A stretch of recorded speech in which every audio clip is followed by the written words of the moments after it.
बिस्मिल्लाहिर्रहमानिर्रहीम, अस्सलाम वालेकुम। आप देख रहे हैं व्यूज़ मैटर, मैं हूं मुर्तज़ा डार। दोस्तों, अमेरिका का मसला और आंकड़ा दुनिया के अक्सर ममालिक में कहीं ना कहीं डला ही होता है, पड़ा ही होता है। और जहां अमेरिका का मसला होता है ना, वहाँ पे ज़्यादातर इसराइल भी आ जाता है। यहाँ चलें यूँ कह लेते हैं, जहाँ पे इसराइल का मसला होता है वहाँ पे अमेरिका भी आ जाता है। अब अमेरिका और इसराइल दोनों के सुदूर आपस में मिल रहे हैं।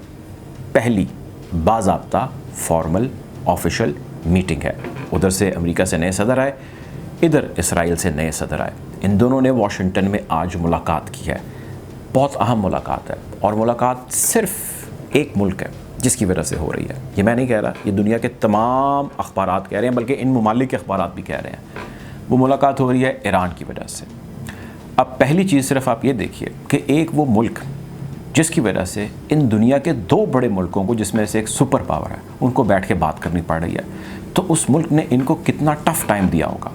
मैं कुछ चीज़ें हैं जो इस मुलाकात के हवाले से आपसे शेयर करता हूँ। इससे कबल आपको याद होगा हमने एक वीडियो की थी जिसमें मैंने जिक्र किया था कि मोस्टली वो कौन से इश्यूज़ हैं जिसको डिस्कस किया जाएगा और वो किसके गिर्द घूमते हैं।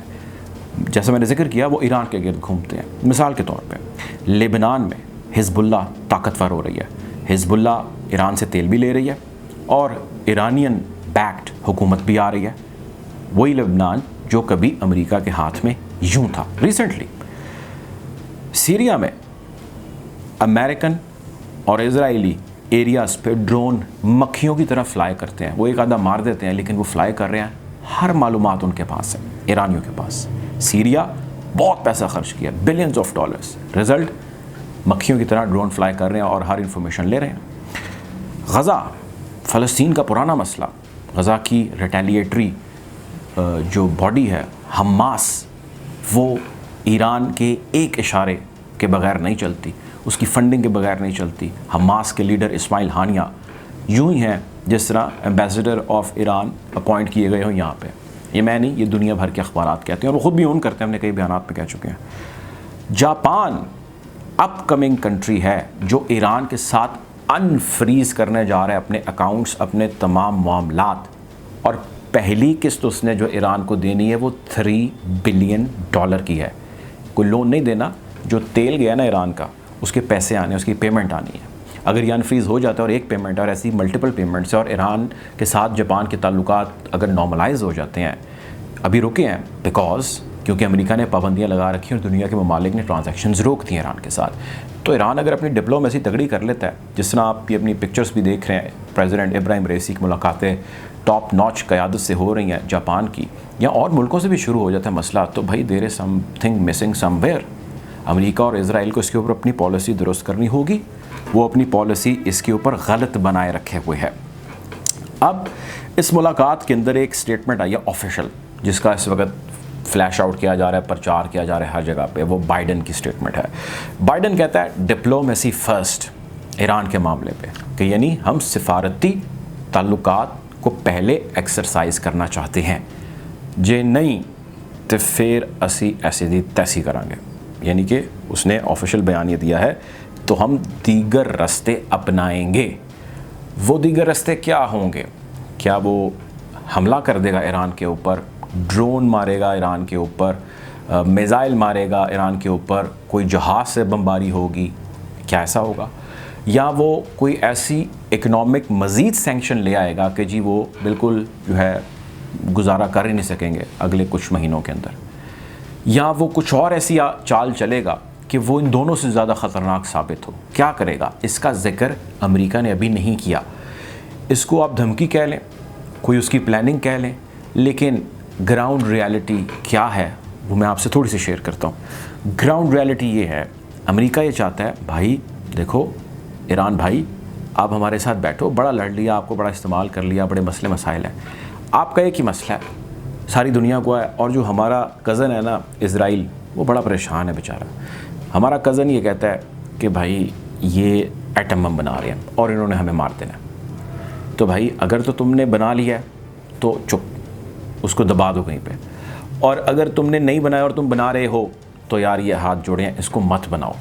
हम तुम्हारे पैसे बहाल कर देते हैं, JCPOA तुम्हारे साथ साइन कर लेते हैं और तुम्हें कहते हैं कि तुम अपने मामला चलाओ, लेकिन ये काम नहीं होना चाहिए। क्यों?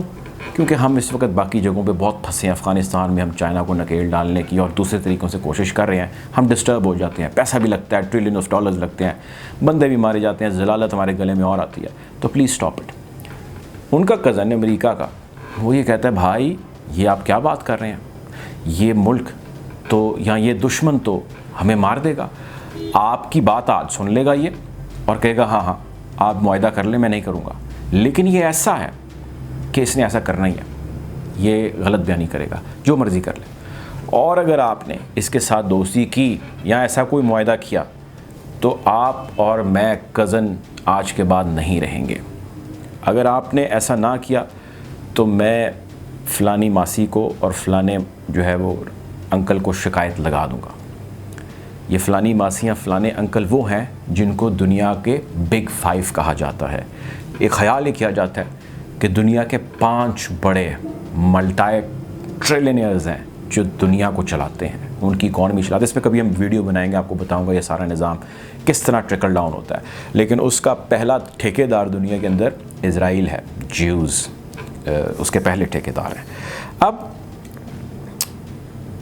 ये मामला है जो चल रहा है और इसके ऊपर अभी तकरीबन क्लैरिटी है जो होने जा रही है, लेकिन लार्जली अमेरिका और इज़राइल यानी दोनों कज़न्स ने ये तय किया है कि बस जौहरी हथियार वाले मामले पे कोई किसी किस्म का कॉम्प्रोमाइज़ नहीं है।